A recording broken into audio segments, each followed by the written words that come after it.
Rose agreed more of the weather and Paris month than it helped.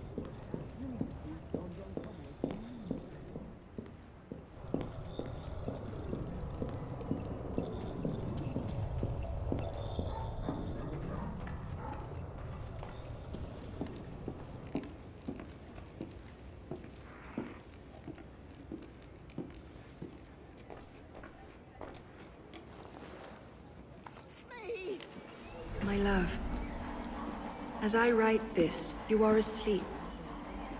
If the light wakes you, I'll have some explaining to do. But at this moment, you are sleeping peacefully. Tomorrow is the day, it seems. The culmination of 5 long years. Our moment of revenge.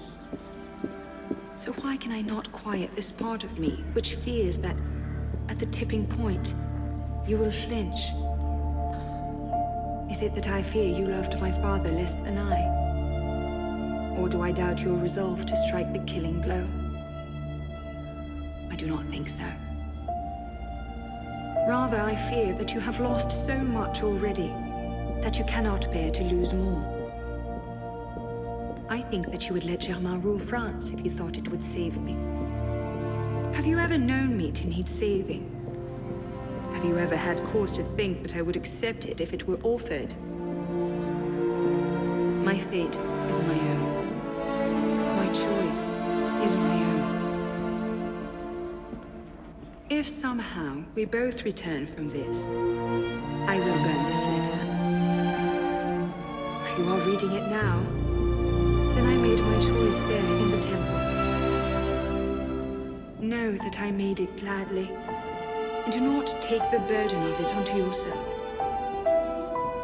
Be at peace, my love, and walk what path you will. All my love, Elise. Paris, September 23rd, 1788. Dear Arno, I never thought I could be so bored in Paris. Can you imagine it? The greatest city in the world, and here I am, stuck in endless lectures from dawn to dusk.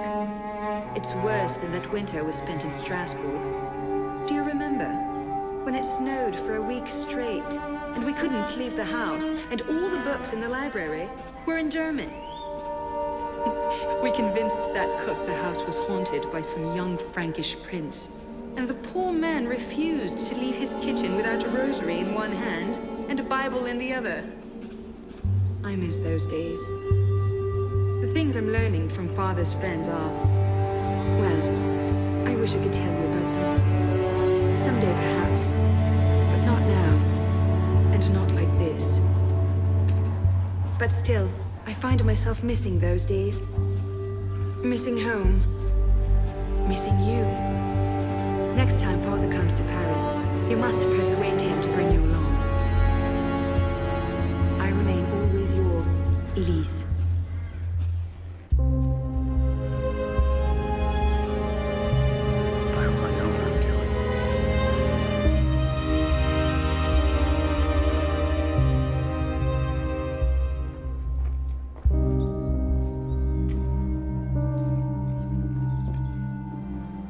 It's beautiful. From up here, you'd never know the nation is tearing itself apart.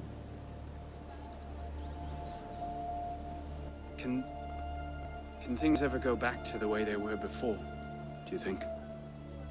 Do you? After everything that's happened.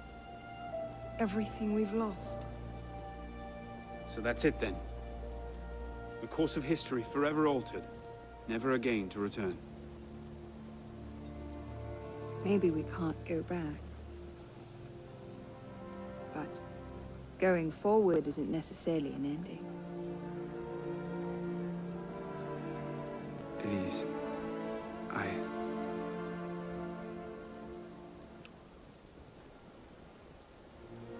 You cheat. You took too long. I love you.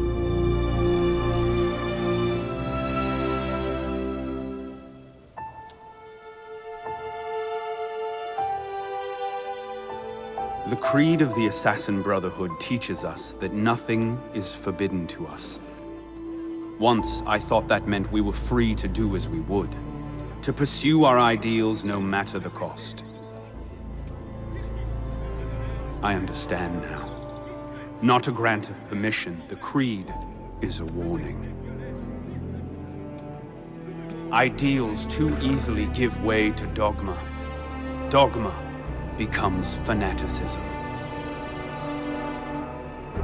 No higher power sits in judgment of us. No supreme being watches to punish us for our sins. In the end, only we ourselves can guard against our obsessions. Only we can decide whether the road we walk carries too high a toll. We believe ourselves redeemers, avengers, saviors. We make war on those who oppose us, and they in turn make war on us. We dream of leaving our stamp upon the world. Even as we give our lives in a conflict that will be recorded in no history. All that we do, all that we are, begins and ends with ourselves.